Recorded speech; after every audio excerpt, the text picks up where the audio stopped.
My parents let my childhood bully move into our home, chose her over me, and now they're begging to be a part of my baby's life. I'm pregnant with my first child, and only a few weeks ago, my estranged parents found out about my pregnancy from someone I know back in my hometown. They reached out so excited to find out they were going to be grandparents and wanting to be involved, but I ignored them and continued ignoring them until 2 days ago, when I replied one time and made it clear they will never know my child or be in our lives, and that I wanted them to stop contacting me. This was all via email BTW. Let me get into some background. I have an older sister, Sam, 28, and she has a best friend named Luna. Sam and Luna met in pre-K and became fast friends. Luna was over at our house all the time, and eventually she started saying really awful things to me and bullying me. She called me names, mocked me whenever I asked if I could spend time with her and Sam, threw stuff at me when she'd see me, and even made a game out of spitting at me and seeing how many times she could hit me. My parents knew and they did nothing, but once I was 7, they sat me down and told me that Luna had a bad time at home, and she was mean, but she needed us, and I needed to understand, and how Luna was so important to Sam, and she would grow up into a better person if we didn't abandon her. She used to come along to extended family parties and dinners. I remember one time Mom's side was all meeting up, and because my parents didn't say Luna was coming, we were a chair short for a bit. Luna took the chair and then said there was no room for me at the table, just like there wasn't room for me anywhere,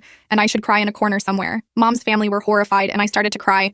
I was like 9 by then. My grandparents ended up leaving the table and getting one for just the 3 of us, and they spoiled me while they refused to pay for a single thing Luna consumed. They asked me what was going on too, and I told them everything. Afterward, my parents got so much shit from Mom's side of the family, and my mom's parents contacted my dad's parents, and they were shamed by both sides. When they had enough of that, my parents told Sam that Luna needed to come over less, or she needed to be nicer. They sort of stuck to that for a while. My grandparents checked in on me weekly to see if my parents were letting that spoiled little madam into the house to abuse me, and I think that was the deterrent for my parents. But then when I was 12, my parents let Luna move in with us. They said her home situation was worse and she was going to apologize, and we were going to make sure she felt wanted and welcome with us. I got a sorry, I guess, from her, but I could hear her making fun of me to Sam whenever me and my parents weren't around. She'd laugh about how I looked betrayed when my parents told me she was moving in. She found it hilarious. I think you can see whose side Sam was always on. I lived like that for a little over a year before it got to be too much, and I told my grandparents Luna was living with us. They went ballistic on my parents, and after weeks or months of fighting about it, my grandparents insisted I was going to move in with them. My parents protested against it, but my grandparents said they couldn't be trusted to take care of me. My parents wouldn't kick out Luna for me, so yeah, I lived with my grandparents the rest of that time, and I actually live in the same neighborhood as them with my partner now. I actually had 0 contact once I moved in with my grandparents. These emails were the first contact in more than a decade. My parents keep replying to that one email. I got like 4 within a few minutes about an hour after I sent it,